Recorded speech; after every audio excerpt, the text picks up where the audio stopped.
सरस्वती व्यासं ततो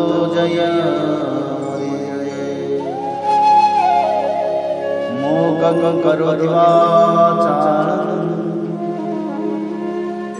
पंगुलंघयते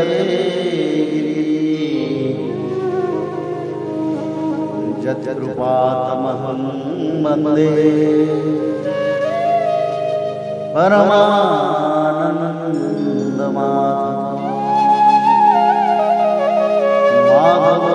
माधवो वाक्यं माधवो हरि परन्ते साधवा नित्यं सकलकार्येषु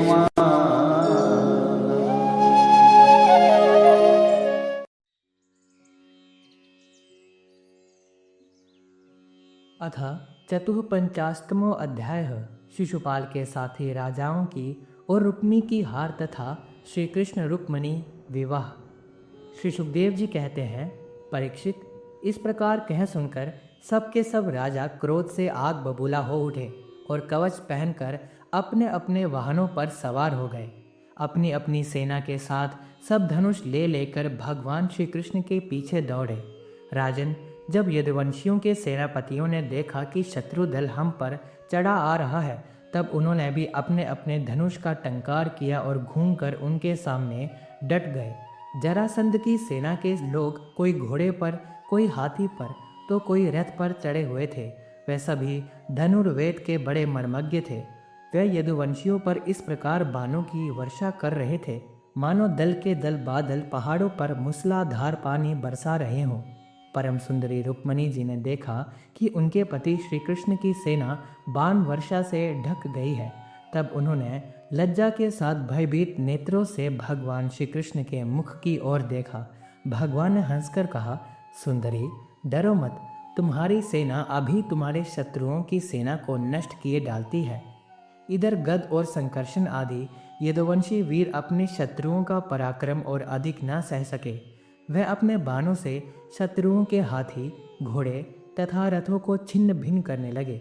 उनके बाणों से रथ, घोड़े और हाथियों पर बैठे विपक्षी वीरों के कुंडल, किरीट और पगड़ियों से सुशोभित करोड़ों सिर, खड्ग, गदा और धनुष युक्त हाथ, पहुँचे, जांघें और पैर कट कट कर पृथ्वी पर गिरने लगे।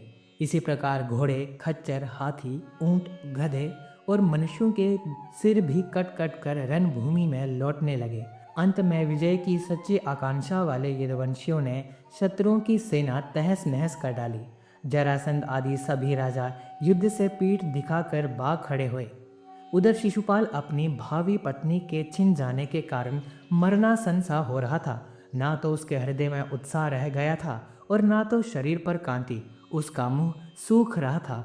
उसके पास जाकर जरासंध कहने लगा, शिशुपाल जी, आप तो एक श्रेष्ठ पुरुष है, ये उदासी छोड़ दीजिए, क्योंकि राजन, कोई भी बात सर्वदा अपने मन के अनुकूल ही हो या प्रतिकूल, इस संबंध में कुछ स्थिरता किसी भी प्राणी के जीवन में नहीं देखी जाती। जैसे कठपुतली बाजीगर की इच्छा के अनुसार नाचती है, वैसे ही ये जीव भी भगवत इच्छा के अधीन रहकर सुख और दुख के संबंध में यथाशक्ति चेष्टा करता रहता है। देखिए, श्री कृष्ण ने मुझे 23 अक्षौहिणी सेनाओं के साथ 17 बार हरा दिया। मैंने केवल एक बार 18वीं बार उन पर विजय प्राप्त की। फिर भी इस बात को लेकर मैं ना तो कभी शोक करता हूँ और ना तो कभी हर्ष, क्योंकि मैं जानता हूँ कि प्रारब्ध के अनुसार काल भगवान ही इस चराचर जगत को झकझोरते रहते हैं। इसमें संदेह नहीं है कि हम लोग बड़े बड़े वीर सेनापतियों के भी नायक हैं। फिर भी इस समय श्री कृष्ण के द्वारा सुरक्षित यदुवंशियों की थोड़ी सी सेना ने हमें हरा दिया है। इस बार हमारे शत्रुओं की जीत हुई, क्योंकि काल उन्हीं के अनुकूल था। जब काल हमारे दाहिने होगा तब हम भी उन्हें जीत लेंगे। परीक्षित, जब मित्रों ने इस प्रकार समझाया तब चेदीराज शिशुपाल अपने अनुयायियों के साथ अपनी राजधानी को लौट गया और उसके मित्र राजा भी जो मरने से बचे थे अपने अपने नगरों को चले गए। रुक्मणी जी का बड़ा भाई रुक्मी भगवान श्री कृष्ण से बहुत द्वेष रखता था। उसको ये बात बिल्कुल सहन ना हुई कि मेरी बहन को श्री कृष्ण हर ले जाएं और राक्षस रीति से बलपूर्वक उसके साथ विवाह करें। रुक्मी बलि तो था ही, उसने एक अक्षौहिणी सेना साथ ले ली और श्री कृष्ण का पीछा किया। महाबाहु रुक्मी क्रोध के मारे जल रहा था। उसने कवच पहनकर और धनुष धारण करके समस्त नरपतियों के सामने यह प्रतिज्ञा की, मैं आप लोगों के बीच में शपथ करता हूँ कि यदि मैं युद्ध में श्री कृष्ण को ना मार सका और अपनी बहन रुक्मिणी को ना लौटा सका तो अपनी राजधानी कुंतिनपुर में प्रवेश नहीं करूँगा। परीक्षित, ये कहकर वह रथ पर सवार हो गया और सारथी से बोला, जहाँ कृष्ण हो वहाँ शीघ्र से शीघ्र मेरा रथ ले चलो। आज मेरा उसी के साथ युद्ध होगा। आज मैं अपने तीखे बाणों से उस खोटी बुद्धि वाले ग्वाले के बल वीर्य का घमंड चूर चूर कर दूंगा। देखो तो उसका साहस, वह हमारी बहन को बलपूर्वक हर ले गया है। परीक्षित, रुक्मी की बुद्धि बिगड़ गई थी। वह भगवान के तेज प्रभाव को बिल्कुल नहीं जानता था। इसी से इस प्रकार बहक बहक कर बातें करता हुआ वह एक ही रथ से श्री कृष्ण के पास पहुंचकर ललकारने लगा, खड़ा रह, खड़ा रह।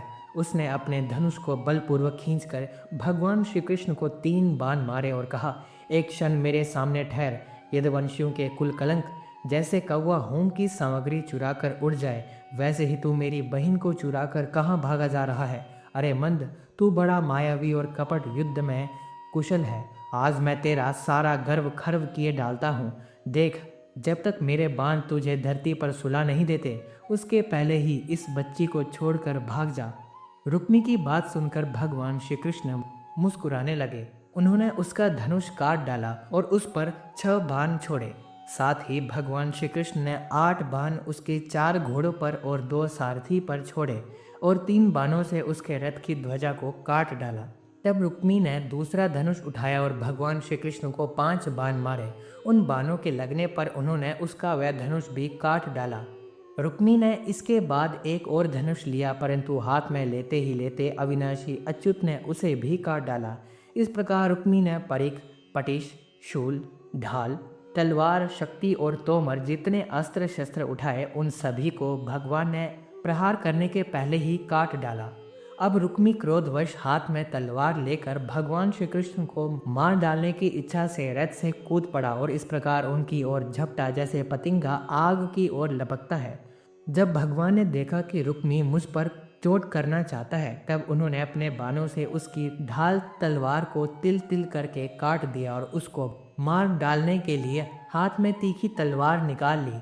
जब रुक्मिणी जी ने देखा कि ये तो हमारे भाई को अब मार ही डालना चाहते हैं, तब वह भय से विह्वल हो गई और अपने प्रियतम पति भगवान श्री कृष्ण के चरणों पर गिरकर कर्म स्वर में बोली, देवताओं के भी आराध्य देव, जगतपते, आप योगेश्वर हैं। आपके स्वरूप और इच्छाओं को कोई जान नहीं सकता। आप परम बलवान हैं, परंतु कल्याण स्वरूप भी तो हैं। प्रभु, मेरे भैया को मारना आपके योग्य काम नहीं है। श्री सुखदेव जी कहते हैं, रुक्मिणी जी का एक एक अंग भय के मारे थर थर कांप रहा था। शोक की प्रबलता से मुंह सूख गया था, गला रुंध गया था। आतुरतावश सोने का हार गले से गिर पड़ा था और इसी अवस्था में वह भगवान के चरण कमल पकड़े हुए थीं। परम दयालु भगवान उन्हें भयभीत देखकर करुणा से द्रवित हो गए। उन्होंने रुक्मी को मार डालने का विचार छोड़ दिया। फिर भी रुक्मी उनके अनिष्ट की चेष्टा से विमुख न हुआ। तब भगवान श्री कृष्ण ने उसको उसी के दुपट्टे से बांध दिया और उसकी दाढ़ी, मूंछ तथा केश कई जगह से मुड़ दिए और कुरूप बना दिया। तब तक यदुवंशी वीरों ने शत्रु की अद्भुत सेना को तहस नहस कर डाला, ठीक वैसे ही जैसे हाथी कमल वन को रौंद डालता है। फिर वह लोग उधर से लौटकर श्री कृष्ण के पास आए तो देखा कि रुक्मी दुपट्टे से बंधा हुआ अधमरी अवस्था में पड़ा हुआ है। उसे देखकर सर्वशक्तिमान भगवान बलराम जी को बड़ी दया आई और उन्होंने उसके बंधन खोलकर उसे छोड़ दिया तथा श्री कृष्ण से बोले, कृष्ण, तुमने ये अच्छा नहीं किया। ये निंदित कार्य हम लोगों के योग्य नहीं है। अपने संबंधी की दाढ़ी मूंछ मोड़ कर उसे कुरूप कर देना, ये तो एक प्रकार का वध ही है। इसके बाद बलराम जी ने रुक्मिणी को संबोधन करके कहा, साध्वी, तुम्हारे भाई का रूप विकृत कर दिया गया है। ये सोचकर हम लोगों से बुरा ना मानना, क्योंकि जीव को सुख दुख देने वाला कोई दूसरा नहीं है। उसे तो अपने ही कर्म का फल भोगना पड़ता है। अब श्री कृष्ण से बोले, कृष्ण यदि अपना सगा संबंधी वध करने योग्य अपराध करे तो भी अपने ही संबंधियों के द्वारा उसका मारा जाना उचित नहीं है, उसे छोड़ देना चाहिए। वह तो अपने अपराध से ही मर चुका है, मरे हुए को फिर क्या मारना। फिर रुक्मिणी जी से बोले, साध्वी, ब्रह्मा जी ने क्षत्रियों का धर्म ही ऐसा बना दिया है कि सगा भाई भी अपने भाई को मार डालता है, इसलिए यह क्षात्र धर्म अत्यंत घोर है।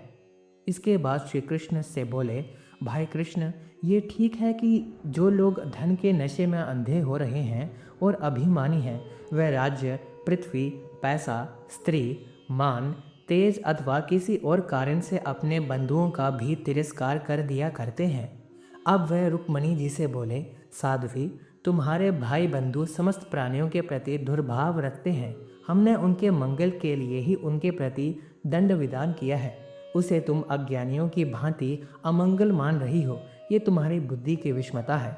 देवी, जो लोग भगवान की माया से मोहित होकर देह को ही आत्मा मान बैठते हैं, उन्हीं को ऐसा आत्ममोह होता है कि ये मित्र है, ये शत्रु है और ये उदासीन है। समस्त देहधारियों की आत्मा एक ही है और कार्य कारण से माया से उसका कोई संबंध नहीं है।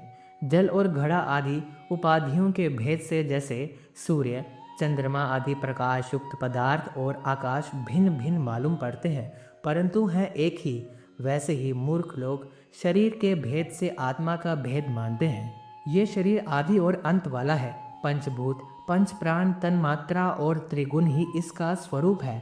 आत्मा में उसके अज्ञान से ही इसकी कल्पना हुई है और वह कल्पित शरीर ही जो उसे मैं समझता है, उसको जन्म मृत्यु के चक्कर में ले जाता है। साधु, नेत्र और रूप दोनों ही सूर्य के द्वारा प्रकाशित होते हैं।